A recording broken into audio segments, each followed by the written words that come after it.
Hey, beautiful people. This is Alexis Fernandez, the host of the podcast, Do You Fucking Mind? A podcast that teaches mindset hacks backed by neuroscience. This podcast gives you the tools you need to set boundaries, not take shit from anyone, to increase self-love, confidence, and even move on from an ex. I'm also going to teach you how to rewrite hardwired negative self-beliefs. And if you like going deeper into science, I even delve into what effects drugs and neurotransmitters have on your brain. So if you're okay with getting a little bit of tough love and the occasional swear word peppered in there, then this podcast is for you. Join me at the Do You Fucking Mind podcast, mindset hacks for a badass life. Hey everyone, my guest and co-host today is the wonderful Julie Bowen, who you know from Modern Family, Ed, Boston Legal, and a ton of other things.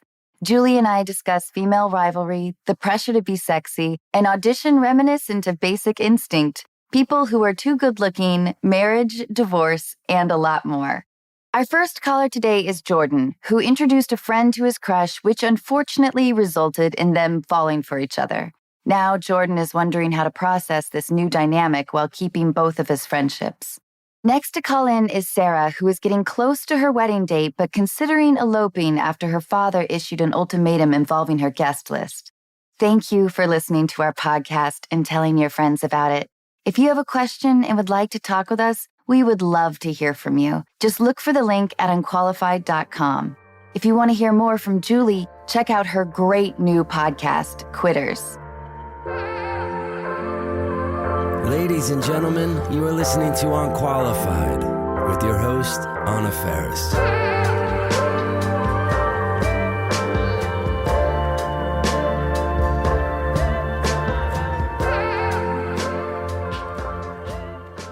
I want to ask you and talk to you about your incredible podcast. But first, I want to give you a long compliment. Oh, dear. And I'm going to squirm and get very uncomfortable, but okay. I think you're just unbelievably talented. Oh, wow. Oh, wow. I love it. Oh, wow. When you accepted your Emmys, you have a generosity of spirit. And it was during a time in my memory where there's a lot of attention with like Desperate Housewives catfighting. The narrative of women. Oh, yeah. Beating on each other. Sure. Right. And your love with Sophia, the idea of breaking that down. And you told Adam Levine when you were on his show, you got to lean into it. And I wanted to talk to you about that idea. Oh, wow. That's so nice of you to say and to notice that people were so quick in the early years of Modern Family to pit us against each other. Like Betty and Veronica, you have to hate each other. There's only room for one successful female at a time. And Sophia, she is an alpha. She's a full alpha, but she's super comfortable with herself. She doesn't need to compete with anybody because there's plenty of room at the table for anybody because nobody's Sophia. And I think that that's terrific. And I think that's how we should all feel. Like, there's plenty of room at the table. There's only one Anna Faris. There's only one. And I used to, like, show her my baggy, ill-fitting mom underwear. And she'd be like, please, that is disgusting. One of her many companies is some kind of underwear company. And I thought that it was something that wardrobe was just leaving thongs in my trailer because they wanted me to wear a thong. And I was like, they know I'm not going to wear a fucking thong. I'm with you. And it turns out it was Sophia. They were beautiful, brand new. They're red, purple, blue, black, nude. And I was like, why does wardrobe keep leaving these for me? And Sophia was like, they're from me. And I was like, oh, right. And she literally would say, you're a woman, dress like one. And I was like, I am kind of like a dirty boy and I'm okay with that. And she's like, fine. But we sort of early on, I remember on the pilot looking at her one day and I said something about, you don't strike me as the kind of gal that really likes a cable knit sweater. No one else was around. And she goes, no, and laughed. And I was like, I like her. I like her. I support her. She's a good person.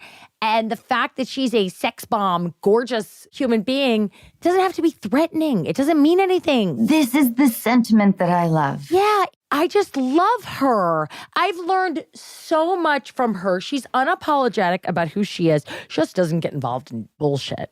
She's a boss. She's the one who, year one, she made the most money after Ed on the cast and said, this is what we're doing. Everybody's coming up to my level. And then next year, we go in and renegotiate as one. Amazing. And she was dead right. She just has an ability to take a 30,000-foot view and not get involved in bullshit. And I've learned so much from her. And I have such a deep love and respect for her. And it did always feel like a silly thing.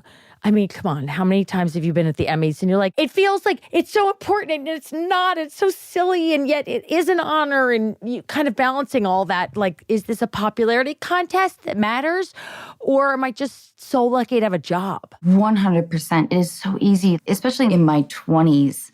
You enter into an audition room filled with 30 gorgeous people. I mean, the whole culture sort of nurtures this female competitiveness. It's very expectant. Yeah, and that there's only room for one at a time. And also, you are auditioning for the girl. Mm-hmm. You know, there's the guy, and then there's all of his friends, and then there's his sports team. And then there's the nemesis girl. Right, the bad girl. There's maybe the best friend, but she can't be too cute. Right. So all of those tropes are exhausting. And I have to say, I learned something really valuable going into the audition for Happy Gilmore. I was waiting. The girl in front of me was taking forever. And I was like, shit, why am I even here? I should leave. Like, she's obviously it. And I walked in after, and I don't think I was wearing overalls, but it was the 90s. It was close. You know what I mean? Like, It was like maybe some thrift shoppy pants and a t-shirt with like a old gas station jacket over it. I was definitely into my 90s thrifting. And I sat down. They all just sort of stared at me. I was like, fuck, I'm doing this wrong. And I auditioned, and they had me do it again. We all start laughing, and it's going pretty well. And they warmed up, and then finally one of them goes, thank God. I go, what do you mean, thank God? What's going on? They go like, the girl before you came in, and she was sexy, tight skirt, the whole thing, and heels. And they said she fully Basic Instinct the whole room. Oh. And they were shook. They were totally shook. They didn't know what to do or where to look, and their eyeballs were bleeding. They were shook so much that they told you know what I mean? Like, we don't get a lot of info when you're auditioning. Right. Oh, no. They were like, I'm sorry. We were so shook. This was crazy.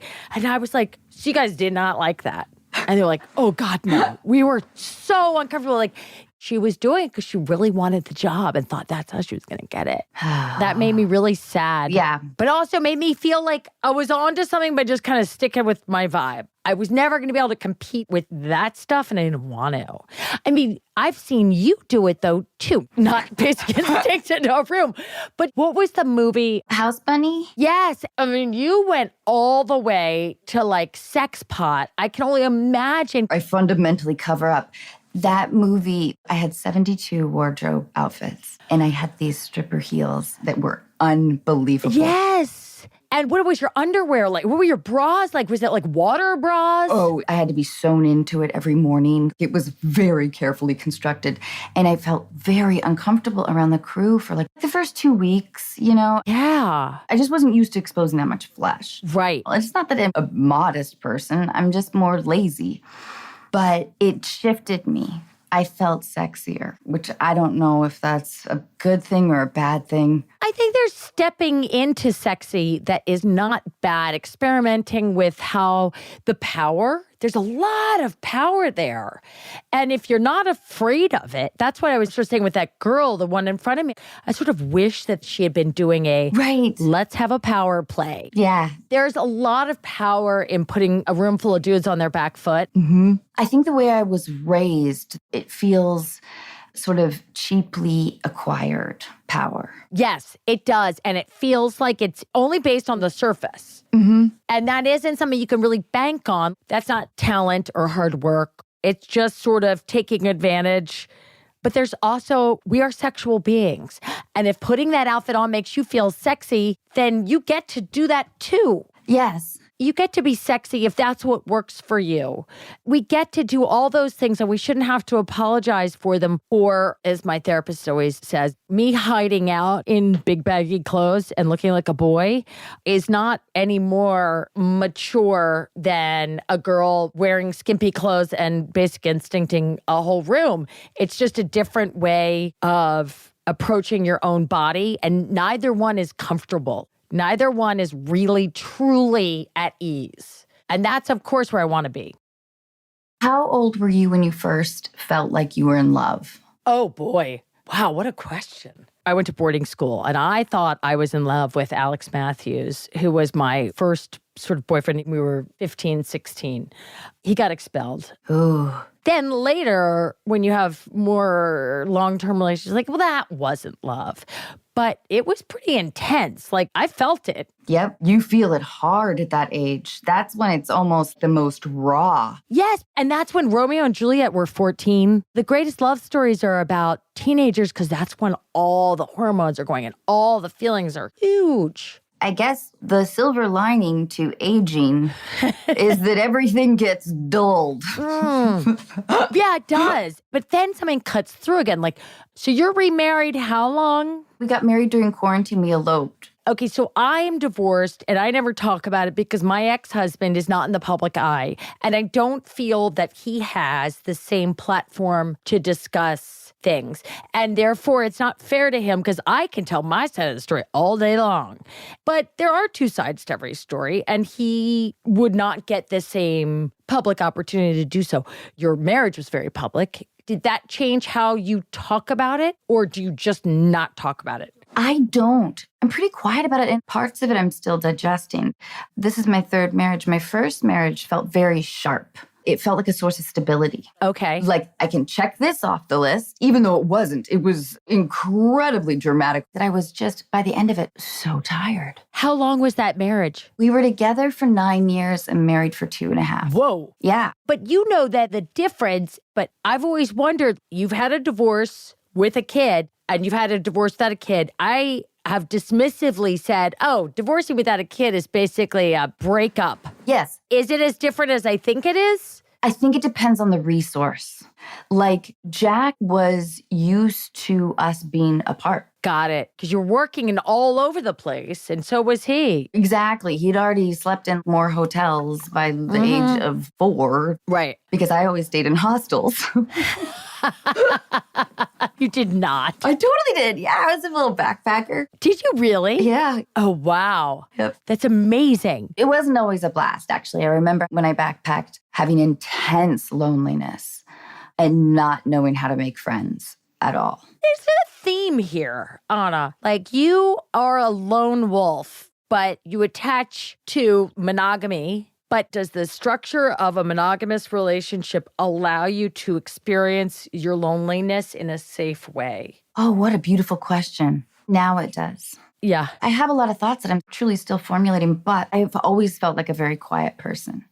The best thing about going to my 20th high school reunion, which I was totally roped into. I can't believe you went. I didn't know anybody. I wasn't popular. The best thing, though, was having at least 3 people tell me that they remember me as really quiet. Oh, wow. So it's like affirming for you. What I believed in myself. Right. If everybody would be like, you were always going to be famous. You were always going to be starting. And they'd be like, no, you were always quiet. It's like, that is so valuable when somebody validates your reality. Exactly. Oh, wow. Are you getting enough of your aloneness now? I don't really need it the same way anymore. My husband and I are together all the time, but if one of us is gone, even for an afternoon, I'll really miss him. Yeah. It's really nice. It feels like everything is coming apart at the seams, and anything that can help people feel more connected to the fact that we are all part of one giant web of being, I'm for it. It really it speaks to your brilliant podcast, which is phenomenal. Oh, you're so nice. Which is called Quitters. And would it be incorrect to describe it as the idea of a priority shift in your life? Like when that moment happens? Yeah, what is the moment when you decide to leave something that you thought was very self-defining? I know of some very public things that you quit a marriage, you quit your show. Yep. Those moments where you go, I'm tired, I can no longer sustain this and grow and be somebody that I need to be. You know what's interesting, Julie, because I was thinking about this concept of that kind of massive decision making. Yeah. And how I believe that usually people know it has to be nurtured and fertilized and confirmed. Right. So I love this idea. I used to ask this question on the podcast, do you have a greatest regret? But it ended up kind of going nowhere because most people can't look at their lives. That's a hard thing to do. I have a greatest regret. Dating deadly attractive men. terrible idea. Sorry. I mean, my ex-husband, I adore. We're good friends. He was very cute. But I mean like supermodel boys. I do genuinely think that people who are very beautiful from birth are treated differently and they don't develop a solid sense of self. I remember I was living with this guy. He was so good looking and we were both actors and we would go off and audition, come back. And this is the late 90s. And the phone would ring and I'd answer it, the house phone. And it would be some female casting director that we've both gone in for 1,000 times. And they'd say, "Hi, is so-and-so there?" And I'd be like, "Yeah, Maskey's calling." They'd be like, "Yeah, it's Katie, casting director." And I was like, "Okay." And I'd say, "Hey, so-and-so, Katie, casting director's on the phone for you." And he'd be like, "Okay, great." And he'd pick it up and they would chat and flirt and then hang up. I go, "What the fuck was that?" And he said, "Don't they call you all the time too?" No, they do not. They most certainly do not. And maybe it's because so many cast directors are female or whatever, but I was like, whoa, you really are living in a completely different reality than I am. We're both going out trying to get jobs, and you're literally, they're like slathering over you because of the way you look, and it's always been that way. And so I really do regret falling in love with somebody that beautiful because people like that are not fully formed. That's my opinion. I find, because I have definitely been guilty of that. I was such a late bloomer. So if a cute guy liked me at age 17, I was all in. Oh, yeah. Like I would do anything. And I did. Oh, I did. But my experience was that I really needed to be adored. I needed that. Do you still need it? Yeah, I do. I think I do. But you get it from the right place now. My husband tells me all the time. He's a DP, right? Yeah. He's always like, "Look at you." Oh, I love that. And I love a DP. Yeah. Okay, now we are going to take some calls from our listeners.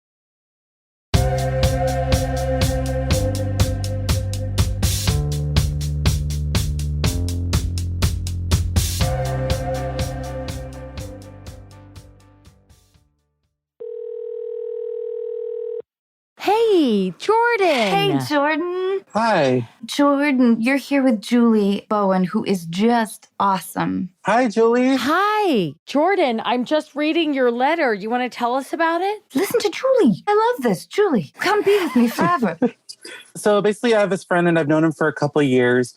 And we've kind of had like an on and off friendship. We both were having feelings for each other, but we never took it to the next step with being in a relationship. And recently I was talking to this guy and we were hanging out and I was like, well, this guy's really cool. Maybe I can introduce him to my friend and we can all be friends. It'd be cool. And then apparently they met up at like a bar and they were talking and everything. And then a few days later, my friend texted me saying like, "Oh, I met up with so-and-so and we hit it off really well." And he's like, "I decided to ask him to be my boyfriend." Ooh. This is like the story of my life, Jordan. Yeah, like he texted me while I was at work. So, this is like 1,000 knives to my heart right here.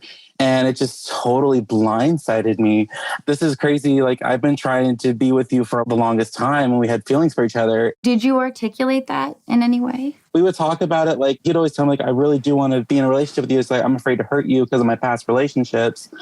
And I told him, "Well, yeah, I mean, if anything ever happens, we can always talk about that down the line. If we wanted to be in a relationship, we could talk about it if it came up," but it never came up. And so this happening, it just kind of blindsided me because I'm like, you've only known this guy for a few days and here you are asking him to be your boyfriend. Can I ask you a sensitive question? Sure. Have you had boyfriends in the past? Not exactly. I haven't really had any successful relationships with boys. So my understanding from my gay friends, because I had a friend who was in very similar to your position, and it sounds like you made an indication the guy that you have a crush on, your friend, has had many relationships. Yes. The person with more experience does not want to be the first one for somebody else because they don't want to ruin them or hurt them somehow.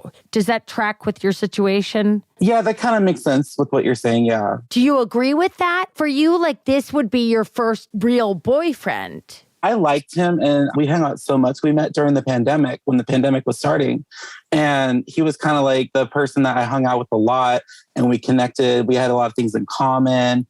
And he had always like said, you're kind of like the perfect boyfriend material, but never took it that step further. It sounds like you may be a little bit more into him than he is into you. You know what I mean? Because otherwise you guys would be together. Yeah, that's kind of like what my best friend says. You have a friend who's watching all of this, a third friend. Yeah, she's my best friend. I've known her for like 6 years, and she's kind of like my therapist. I tell her everything, and she's like saying what you guys said, like maybe you were more into him than he was into you in a way. So she's like, you probably just need to take a step back and figure out what you want. Did the guy that you introduced your crush, has that guy had a lot of relationships as well? Not from what I've known. I believe he has, but we haven't really gotten close to that point where we were talking about past relationships. But from what I guess, I think he has too. I want to know how this information was conveyed. Like you said, it was over text. Like, do you guys always communicate on text? Like, was there a hesitancy? Basically, with him, the communication is always through text. Like, he's a really hard person to get to talk to on a phone call. Like, I usually like to talk to him on the phone. And sometimes we do with FaceTime and everything, but it's very rare. So most of his communication is through text. So what was that text like? It was basically like that, saying like, hey, I just want to make sure you're doing okay. But I just want to let you know I met up with so-and-so over the weekend and I asked him to be my boyfriend. And we didn't want to hurt you and we hope we can still be friends. At least he was being considerate, but that was fast. And I'm sure super painful. That is painful. This doesn't sound like your guy. I think the questions are, what is it about this guy that makes you feel like he is your guy? Have you been out for a long time? Yeah, I've basically been out probably since I was maybe 19 or 20. And I never really had experience with dating or anything like that because I was always afraid to just go out. Like, I'd always ask my parents, like, is it okay if I go out with my friends or whatever? And they're like, yeah, why are you scared to ask us to go out? Like, you're allowed to go out. Why were you scared? I was always more of an introvert. And I just like staying in. And I think I was afraid of maybe the whole rejection of it all. Well, it sounds like you put it right in front of you. Yeah. You found somebody who rejects you in little ways all the time by not talking on the phone, being hard to communicate with. And it's safer to like someone where you know you're going to get rejected, even if it's way back in your lizard brain. Yeah. Like, you know that they're going to reject you. Then what would happen if he had really said, yeah, Jordan, let's do this. I'm going to make a dinner. I'm going to light some candles. We're going to drink some wine. It is on. How would you actually have felt? I think my head would have exploded. Exactly. Exactly. So you're keeping yourself safe right now. Yeah. I think you got to listen to that voice. You're protecting yourself. This isn't as much about you being like, oh, I'm so hurt. You always knew that he gave you all the signals. You even received the signals that were like, you're going to reject me. You introduced him to his new boyfriend. Right. Yeah. This was tragically premeditated. Basically. Yes. I know. I'm like the clown. No, it's just that you're protecting yourself.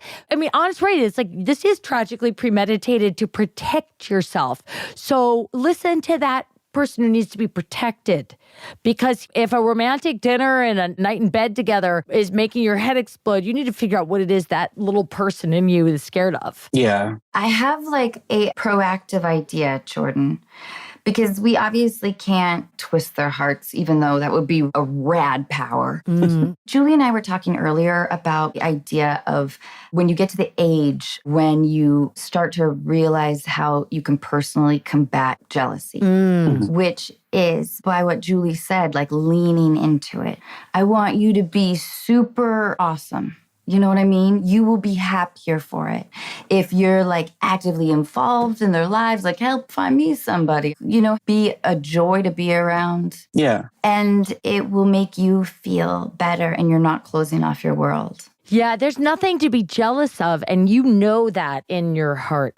So being supportive of them, for whatever it's worth, will only invite them to be supportive of you. Yeah. Yeah. It's a power move in kind of a powerless situation. And really, you knew that this was not your dude. The question is, who is your dude? Let's find him. I know. Who is your dude? And how do you put yourself in the way of the right guy instead of hiding behind an attraction to the wrong guy? Yeah. You need to get that girlfriend, your best friend, and those two that just hooked up, and you guys need to all go out, have a meal outside, keep it light. Focusing on the positive truly will give you power because you'll be so fun to be around. Yeah. And you're going to be like projecting joy. Everybody wants to be around that, you know? Yeah. Yeah. And it will sink in with you even though you're experiencing this kind of devastation, you know? Yeah. And I think me taking, like, I took a little time back, just like not communicating with him less, just to kind of sort my feelings about it and everything. And I reached out to him the other day, say, hey, like, let's the three of us go see a movie. Good. I'm very supportive of him and he's very supportive of me, whatever I decide to do. So yeah, like, I don't want to lose him as a friend because I care about him a lot. Good. Yeah. I don't want to be catty because no one wants to be around the person who's negative all the time. No, nobody does. Julie, you said something earlier about the idea of safety. Falling for your best friend is incredibly, wonderfully safe. But usually if you're not already lovers, it's like, where are we going? Where are we going? Exactly. Yeah. To put it in giant terms, it's like if I said, I'm holding out for Harry Styles. You're so right, because it's safe. It's like the unobtainable. It's safe Yeah. because that's never actually going to happen. And therefore, I'm protecting myself. So you kind of collapse that down and saying, yeah, I'm really into my friend, even though you know that's not your dude. But it protects you from what? What are you actually scared of? Dating a stranger? Tinder? Grindr? What are you afraid Oh, of? gosh. All of it. It is scary. But I can see what Julie's saying, like the whole falling for your best friend, because it's kind of almost like a safety net. Well, yeah, it's safe. It's safe because it's not going to happen. I'm going to tell you something really goofy. This is my mental trick that has saved me. Okay, I'm looking around. You're into The Mandalorian. You're into Star Wars. You're super into all of it. Okay. So you're already in touch with this like young part of yourself, which is good. Yeah. When you go to bed tonight or when you get off the phone with us, do you have a picture of you at like 6? I think I do. Yeah. Yeah. Take a look at it. Close your eyes. That's the kid we're talking to. He's the one who's driving your life right now. He's driving the bus. You need to talk to that kid. What do you need? You're already giving him a lot of what he needs. You're a kind, gentle soul. But what is he really afraid of? If you can take care of him, he will stop trying to drive your bus into the side of a building in the form of falling in love with your best friend. Oh my God, Julie, you're blowing my mind. Turns out there's a scientific thing that's happening in your brain and I can't figure it out. But it really helps because we are being driven by our most fear-filled selves. Yeah. They have the keys to the car. And this idea, wait, you are real? You need something. You don't get to drive the car. You don't get to make the decisions. You do not. You are 5. And you are screaming and needy, and I am here to take care of you, but I'm driving. Because the 5-year-old is like, I want him. I want the one that's going to reject me.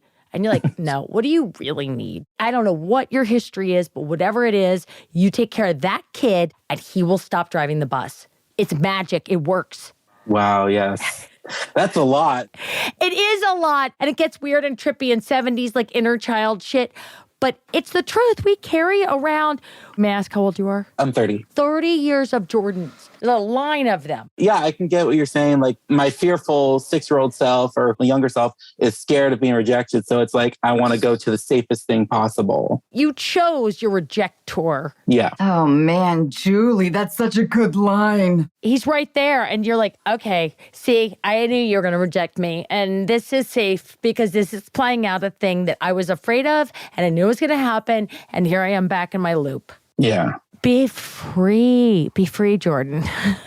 Yes. Thank you. The best is in store. Take care of yourself, be happy, live in the moment, Yes. and love these friends. There will be moments that will be hard, Yeah. but think about the kind of person that you want to grow into, you know? Yeah. Jordan, I think the future's going to be great. You're going to make baby steps to projection and like putting your feelers out there for what you want.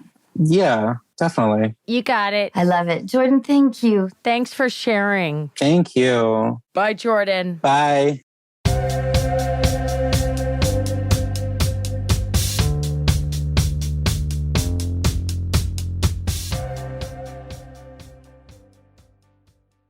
Julie, you are amazing. A lot of therapy. I'm just saying what I paid money for, and now I'm sharing with the world. I paid a lot of money for that knowledge. That was just awesome.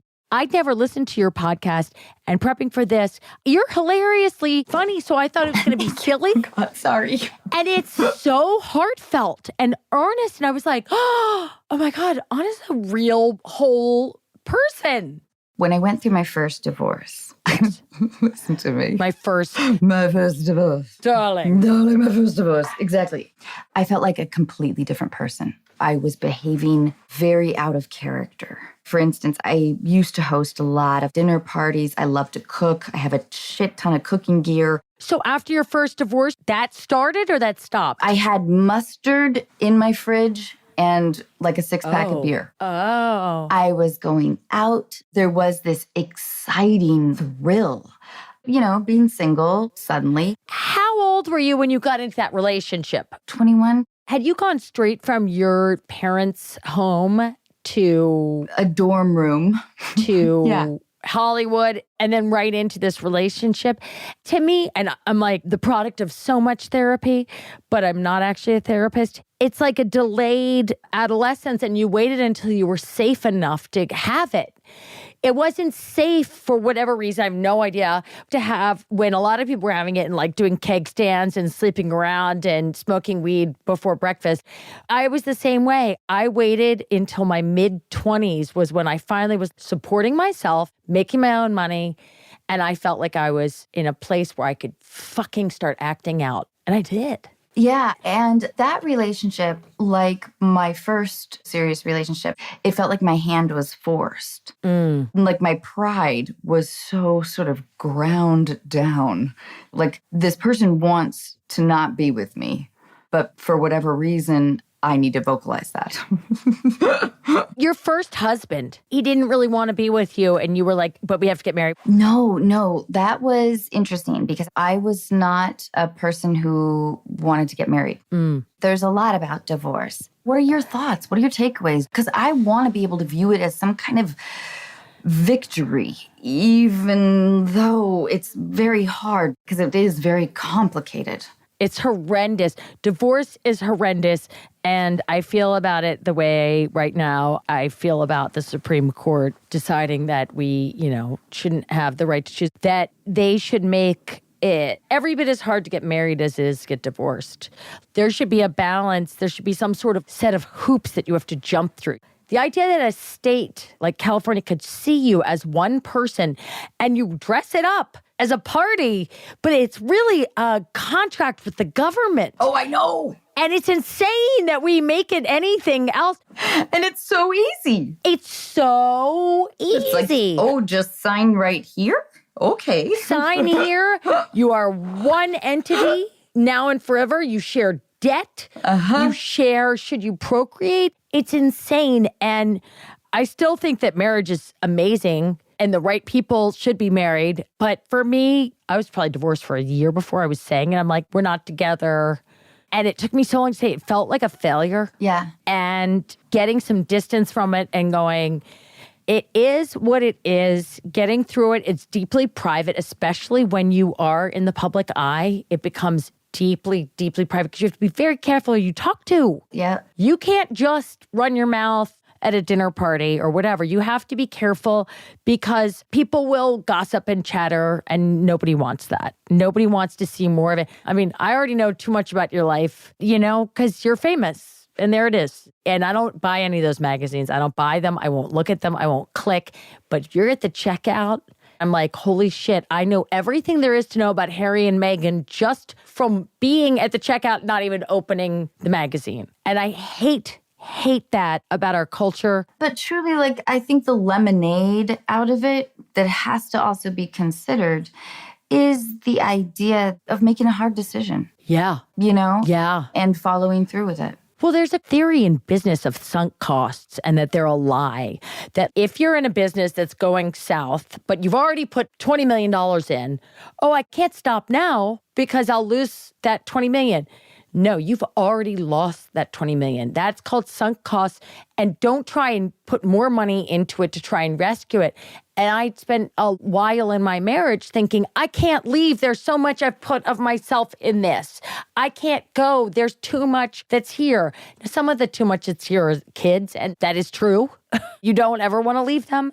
But the idea that somehow adding more time and effort on top of the time and effort that you've put in is going to make it better is, at a certain point, for me, was a lie. And it was a lie I was telling myself because that was easier than making what you just said, the really hard choice of going, this did not work out as planned, and there's no way to rescue it.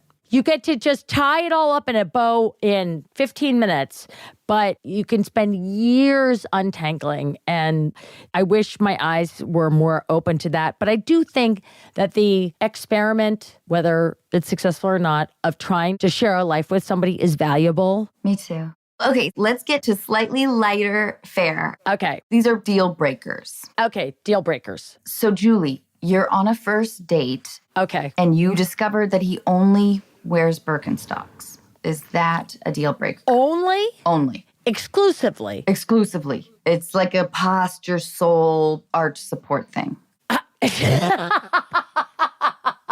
Wow. Okay, so that's his reasoning. He believes in the idea of breathability in general. I kind of don't care. I could go with that. All right. It's not killing me. He is training to be a contestant on Alone. Do you know the show Alone? Of course I do. Of course, you have 3 boys. And they made me watch all of it. I mean, I kind of love that. Okay. I kind of love somebody who's got that much intense passion. Also, I have 3 kids. Like, I don't need you around me all the time. You go do your 3 months and see if you can live on slugs in the Arctic Circle or whatever. Yeah, go on.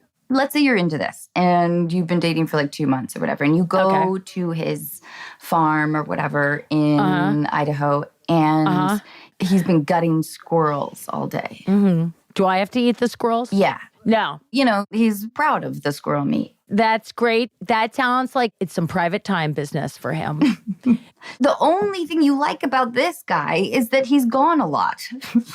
Well, I like people who have a passion. Yeah. And I like people who have a passion that does not involve acquiring stuff. I don't like it when someone's like, you know what I really love? Buying junk. I'm like, ew. We don't call it junk, Julie. I forgot you're a hoarder. I forgot. We don't call it junk. You're right. Treasure. Yes. I love the idea of somebody saying it's me and nature in the end. I think that's cool, but I am not eating your squirrel meat. Okay, fair enough. Okay, he breeds tarantulas as a hobby. Oh, that's fucking disgusting. I'm sorry. Blessings to all you who breed tarantulas. That's not going to fly for me. All bugs? Who breeds bugs as a hobby? That's just... Full disclosure, Julie, we had tarantulas growing up. Life's too short and there's too many people on this earth. Go with God. I don't need it. For scientific purposes, okay. But as a hobby, ew. He lives in a converted school bus. My gut reaction is, fuck that. But then there's part of me going, I knew a guy who lived in that, and he tutored, was like a school on wheels, and he went around to different countries. He went to Mexico and taught kids how to use computers, and he was the best guy. If he's just smoking weed and learning to play the, like, mouth harp, no. That is what he's doing. Oh, then no. Really into QAnon. No, QAnon is a drop-dead no. The letter Q coming out of somebody's mouth, unless it is, I hate QAnon, no. Will you tell us about a struggle maybe in like your teens or 20s that you got through? Well, in my late teens, all the way through my teens, in fact, I had a pretty raging eating disorder and was eventually hospitalized for depression and anxiety in combination with the eating disorder. It was not a good 3-way combo. And it was pre-SSRIs, pre-Prozac or Lexapro or Celexa, any of those things. And I really did try. I did not want this disease. I felt it with me every day. I wake up and it was my constant companion. I hated it. It also was the only thing that helped me manage anxiety. Turns out if you're starving, you're not anxious. You're nothing. You're at such a subsistence level, you're like, I'm good. So when SSRIs came around, for me specifically Prozac, when I was 19, I think I was 19, I immediately went on them. Was hesitant, but I went on them and it was like the light went on. It's not like everything went away. It's just I didn't realize that I was trying to navigate the world in the dark. Now I'm still navigating and there's still struggles, but the lights are on. I can see. And I had no idea that the lights were off. And I'm happy to tell that story because I know there's a lot of people who think that psychopharmaceuticals are dangerous or bad. And obviously you got to talk to a doctor to get them. But for me, it's an investment of 4 to 6 weeks. And to feel that light turn on, I will never forget the moment when I was like, oh, I still have all the same thoughts and feelings, but I'm not obsessed with them. I'm not constantly spinning. So I'm happy to tell that tale if it's of any help to anyone. I think that's of huge help to recognize something very specific. I mean, just in one's life, actually, whether it's like a mentor or whatever it is that you can actively credit with a positive change. Absolutely. I mean, I don't know where I would be. I don't know if I'd still be going to bed, waking up, thinking about whether or not I ate, crazy things in your head. And all of that obsessiveness went away. The habit was still there, but I'd be like, okay, so I'm going to separate the sandwich into parts of my head. And I was like, this is ridiculous. Well, how liberating. Oh, I don't know who invented Prozac or SSRIs, but a love letter, a huge love letter to those people. They saved my life. I'm so glad that you talked about this. Thank you. Thank you. I have to say, just for any of your listeners who are there, it's not a magic pill that fixes you. It is a kind of magic pill that allows you. Like your training wheels or something. Right. And it gives you the space to start to work it out.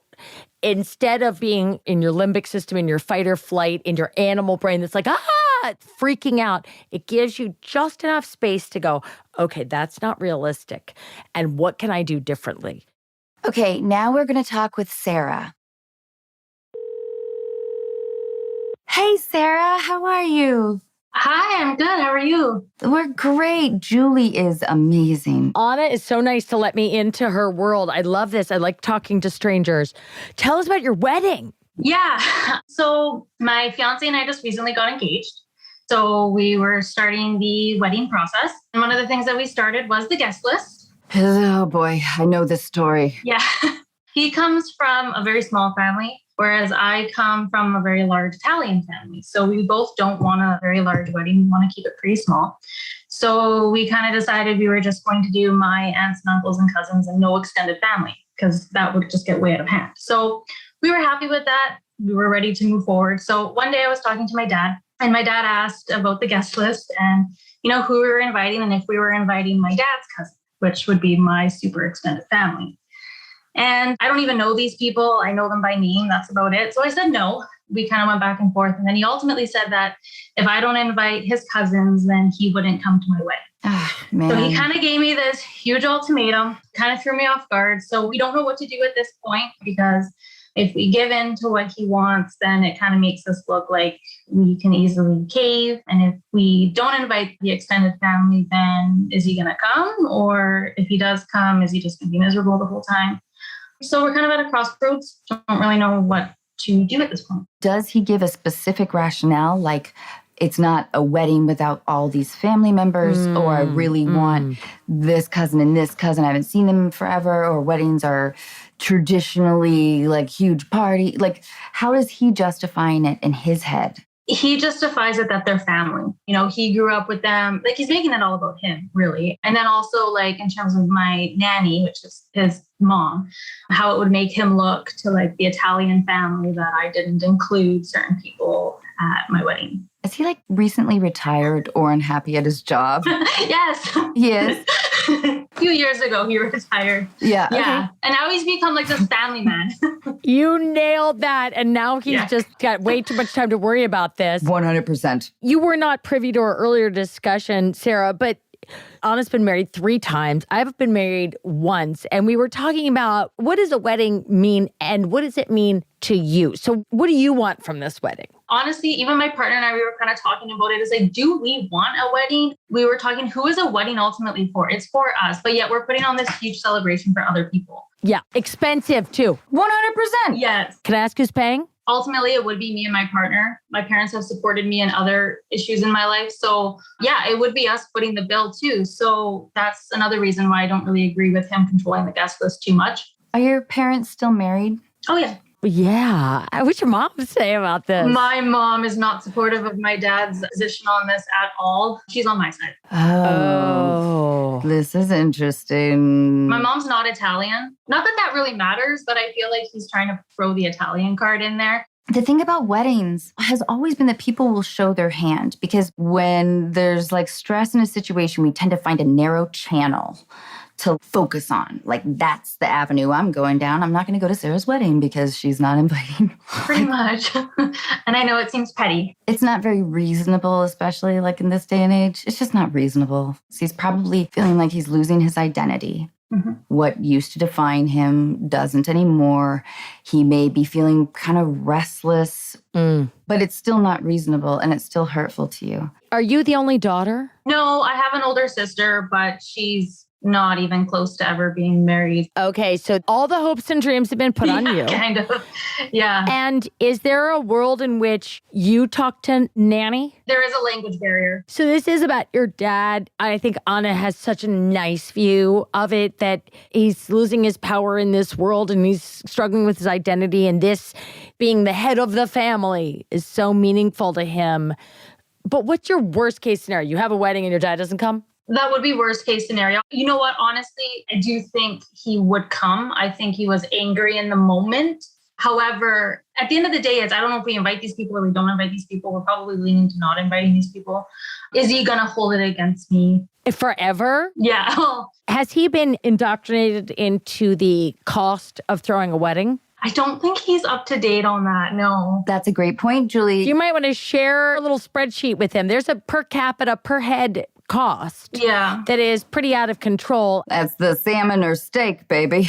Oh boy, it gets real pricey. Really fast, yeah. Having a wedding, your dad not showing would be the worst. Is that worse than you guys eloping or doing something very private? No, so my dad not showing up at the wedding, it would be worse. Us eloping would probably be better at like that point. Okay, that would be better. You have it in your back pocket. Yeah. It is an option. What would that mean to you if you guys just, I hate the word elope because it sounds like you're running away, but like if you guys just quietly got married? We're actually leaning towards that more and more. We were thinking just with the cost of planning a wedding, like we just bought a house. So it's like, let's use that money towards our house and like go on a trip to Hawaii or something. Yeah. Honestly, that sounds so much better to us at this point with all this family drama. Oh my God, yes. Yes. Because that's money that is gone. I remember walking down the aisle at my wedding and looking at the flowers and they were out of control. Beautiful, but going, this is 10 minutes. That's how many thousands of dollars? Like, it gutted me to think about better ways to spend that money. I agree. And if you're having family conflict, throw a housewarming party, invite everybody. Sarah, I think Julie's totally right. Like, if it makes you smile to think about eloping, if that element feels like a relief to you, then listen to that. Because it'd be one thing if he was paying for it, you know, your dad. Yeah. If you could sit down with your fiance and say, let's attempt to take my dad out of this equation. What brings a smile to our faces when we think about our wedding? How we want to remember it. Contemporary weddings are ridiculous because you're basically throwing a party for 3+ generations of people. Nobody's weddings are really that much fun for everybody. Sometimes, but very rarely. What is the thing that you're most afraid of missing if you didn't have a wedding? I actually just talked to a coworker about this. I guess I don't want to look back 10 years from now and be like, oh, I should have had a wedding. You will not. This is like the New Year's Eve and prom syndrome. Exactly. I don't know what exactly I would miss from a wedding. I mean, like I said, I don't like a lot of attention on myself to begin with. I'm not fantasizing about walking down the aisle. I've never really done that. So Yeah, I guess I just don't want to look back and regret it, but I can't say that I would. By the way, you can have a wedding later. Yeah. Totally. You can have a wedding with 3 kids there. Yep. You know, you're already married and you renew your vows and you have all your friends. No one's going to ever stop you if you're like, regret. But Anna, can you imagine regretting not spending a bunch of money on a wedding? You have the entire life to look forward to and to save money for. Mm-hmm. The idea of burning it all on a wedding is so crazy. I know. I do understand that if you are the personality type that does imagine that moment, then that is totally fair. But if you recognize that it's not a priority, I would think about the things that would make you smile. Do you want pictures of you wearing the white dress with him? You can have that. You can have that without all the people. Yeah, you don't have to have a ceremony to have the pictures taken. Right. You have to kind of rank what matters the most to you and figure out if those things can be achieved without making 3 generations of different families happy at the same time. Because it's nearly impossible. It's hard when something this dramatic has happened this early. Mm-hmm. That could be indicative of, oh God, it's just starting right now, because the tendency seems to be for people to really show their hands at a wedding. Oh, yeah. Yeah, no, I agree. So just keep it in mind. It doesn't mean you have to make any decisions around that, but I can see why right now it's probably hard to feel excited about something that you really want to feel excited about. Yeah, like anytime like people will be like, oh, how's the wedding planning going? Like I instantly just clam up and get quiet. Yeah. How many weddings have you gone to? I've gone to a few. However, the last one I went to was 6 years ago. Okay. Very few weddings stick in your mind and you're like, that was the greatest night of everybody's lives, including the people who are getting married. Ask your friends too or close to you, would you have eloped to avoid this? I mean, I have talked friends out of weddings. We got married for $62. They're like, well, we only have $5,000 to spend on the flowers and we have $10,000. And I'm like, why are you spending all this money when you don't have any money? You're trying to buy a house. Just love each other. What is the thing you want? You want the pretty dress? You can get the dress. You can have the pictures. You can even go on a beautiful vacation. You do not have to have all of the gold back chairs that are, $20 in each. And then, I also wanted them to have cushions and the cushions have to match. It's like the funeral industry. It's insane. And it just becomes more stressful than anything for things that, honestly, I don't really concern myself with. Right. So are you getting any enjoyment out of picking cutlery? Honestly, like a couple of venues that I looked at, they said that tablecloths were included. And I got excited that I wouldn't have to spend extra money on decorations. Oh, Sarah, I want to make this nice for you. How long has it been since you've talked to your dad? About 3 weeks. Oh, I'm sorry. God, he is really upset. It's painful. Why? Why did he choose this channel? This is weird. I'm really sorry. Stay close to your mom. Protect yourself a little bit. You know what I mean? Maybe give him some time. I was hoping it wouldn't have been quite as long as 3 weeks. If you have extra money to burn to make other people happy, then have a wedding. If you don't have extra money to burn and you're not trying to make everybody in the world happy, just make yourselves happy, and that's it. Do you guys have a dream honeymoon? Yeah, honeymoon. This is the important part. Yeah, like I've always wanted to go to Dubai, but I think we're going to go someplace a little bit easier. I know he really wants to go to Hawaii, so we would probably do something like that. Truly, like right now, there's a smile on your face. Well, I really like going on trips too, so that makes me, let's just go on a trip. Totally. And you'll have a lot more money for it. Sarah, I do believe your father is behaving pretty childishly. Yeah, so do I, and so does my partner, and yeah, we don't appreciate it. For your own sense of happiness, I would truly be in the service industry a little bit right now with him. Just slightly patronizing, okay, Dad, yeah. You can say, we're just trying to figure out our budget right now. Yeah, that's good. And hopefully he gets the point. I don't want to talk about it. It would be so different if he was offering to pay. Oh, for sure. If I had unlimited money, then by all means, invite whoever you want. Right. Yeah. But it's not. So he has nothing to back this anchor up with. No, he doesn't. No. And a wedding is not a marriage. You're not being sold for 42 camels. There's not a dowry that's exchanging hands. This isn't an agreement between 2 warring nation states. It's really just an agreement between you, your fiance, and the government. Yeah. Does your mom call you a lot stressed out about it? She doesn't talk to me about it. Okay. Like the last time I was there, which would have been the 3 weeks ago, she was very upset, which I could tell, but she is on my side. Oh, okay. I just wanted to make sure that she wasn't like, oh, your father's so mad. Will you please? You know what I mean? When I talk to my mom, like we don't mention my dad. You so don't need to have a wedding with this kind of tension going on. You get to do what you want. You're a grown-ass woman. As long as you do it kindly and with love and are really open, you get to do whatever you effing want. Yeah, that's what I'm realizing. I'm really happy for you, though. Congratulations. Thank you. Prioritize the honeymoon or whatever happens, or make it just a honeymoon, or however you guys want to go about it. But if you guys love to travel, I always think the honeymoon is super essential. This was super helpful. Thank you. Thank you for sharing. You're going to get married. I know. It's crazy. It's going to be rad. It will be. Yes. I'm really happy for you guys. Good luck to you. Thank you. Thanks, Sarah. Thank you, Sarah. Thank you. Wow, that was awesome. Julie, you're amazing. Oh, you're so nice. You really are. Anna, you are such a joy. I feel like we've been in the same room 1,000 times. This has been such a pleasure. And I love that you found a way to be safely alone with somebody, because I think that's my dream. I love you. Thank you. Thank you so much. Bye, Julie.